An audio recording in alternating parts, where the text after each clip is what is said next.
Hello बच्चों, let's read the question. Of the four choices given after the statement, choose the one that best describes the two statement. First, assertion A is true, reason R is true, and reason R is the correct explanation for assertion. Second, assertion A is true, reason R is true, reason R is not the correct explanation for assertion A. Third, assertion A is true, reason R is false, and fourth, assertion A is false and reason R is true. Now here the assertion is electron from metal surface ejects only when light of particular wavelength will fall on the surface, and reason is light shows the wave nature. Now to answer this question, first we will discuss here the key concept, and here the key concept is photo electric effect. तो अगर हम बात करें यहाँ पे photo electric effect की, तो किसी भी सरफेस पे अगर हमें एक पर्टिकुलर अमाउंट की एनर्जी को इंसिडेंट कराते हैं in form of the light, तो जो इलेक्ट्रॉन्स होते हैं सरफेस से इजेक्ट होके एक पर्टिकुलर डायरेक्शन में ये मूव करने लग जाते हैं, जिसके थ्रू हमें यहाँ पे फोटो इलेक्ट्रिक करंट ऑब्टेन होती है. तो अगर हम दोनों स्टेटमेंट्स को देखें, assertion is स्टेटिंग electron from metal surface ejects only when light of particular wavelength will fall on the surface.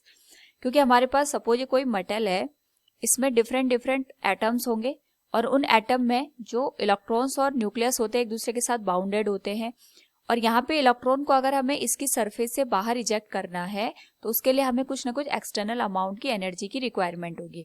तो सपोज हम यहाँ पे एच म्यू एनर्जी के फोटोन को स्ट्राइक करवा रहे हैं, और ये डिपेंड करता है कि यहाँ पे इलेक्ट्रॉन और हमारे पास जो एटम है इसमें जो न्यूक्लियस प्रेजेंट होता है उनके बीच में कितना अट्रैक्शन फोर्स यहाँ पे एग्जिस्ट कर रहा है, वो हमारे पास यहाँ पे मेटल टू मेटल वेरी करता है. नाउ यहाँ पे अगर ये मेटल टू मेटल वेरी करेगा, इसका मतलब ये होगा कि इलेक्ट्रॉन को इसकी सरफेस पे बाहर निकालने के लिए हमें यहाँ पे डिफरेंट अमाउंट की एनर्जी की रिक्वायरमेंट होगी. तो हर एक सरफेस का जो यहाँ पे अट्रैक्शन फोर्स होता है इलेक्ट्रॉन और न्यूक्लियस के बीच में, वो डिफरेंट होने की वजह से इलेक्ट्रॉन्स को इसकी सरफेस पे बाहर निकालने के लिए हमें यहाँ पे डिफरेंट अमाउंट ऑफ एनर्जी की रिक्वायरमेंट होगी.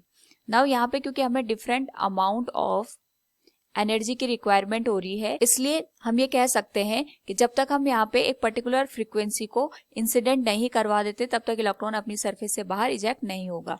एंड वी नो दैट जो हमारे पास वेवलेंथ होती है वो फ्रीक्वेंसी के यहाँ पे इनवर्सली प्रोपोर्शन में हमें देखने को मिलती है. तो अगर हम कह रहे हैं कि यहाँ पे हमारे पास जो एक पर्टिकुलर अमाउंट की फ्रीक्वेंसी को देने के बाद ही इलेक्ट्रॉन अपनी सरफेस से बाहर इजेक्ट होगा, तो इसका मतलब ये होगा कि अगर हम एक सरफेस की बात कर रहे हैं तो उस पर्टिकुलर सरफेस के लिए हमारे पास यहाँ पे एक पर्टिकुलर वेवलेंथ होनी चाहिए, जिसके बाद ही जो इलेक्ट्रॉन्स होगा ये अपनी सरफेस से यहाँ पे इजेक्ट हो पाएगा.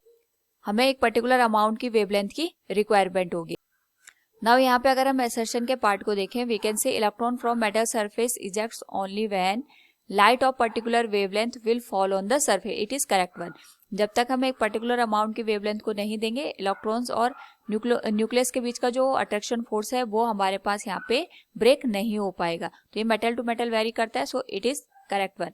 And second one is light shows the wave nature. It is also correct one, क्योंकि हमारे पास हमें पता है जो इंटरफेरेंस का पैटर्न होता है या हमारे पास यहाँ पे हमें डिफ्रैक्शन देखने को मिलता है. तो जो जितने भी फिनोमिना हमारे पास होते हैं, जैसे पोलराइजेशन का अगर हम यहाँ पे बात करें, तो ये सारे के सारे फिनोमिना हमारे पास तभी एक्सप्लेन हो सकते हैं जब लाइट के अंदर वेव का नेचर हो. और जब क्योंकि लाइट के अंदर वेव का नेचर है, तो हम कह सकते हैं जो स्टेटमेंट हमारे पास यहाँ पे गिवन है रीजन की फॉर्म में, that is light shows the wave nature, it is also correct one. But जो हमारे पास रीजन है वो असर्शन को यहाँ पे एक्सप्लेन नहीं कर पाती है. So from the given question we can say दोनों इंडिविजुअली तो करेक्ट है, बट यहाँ पे जो रीजन है that is not explaining the assertion. तो assertion A is true, reason R is true, reason is not the correct explanation for assertion A. Option second will be the correct one. Hope all you understood it. Thank you and best of luck.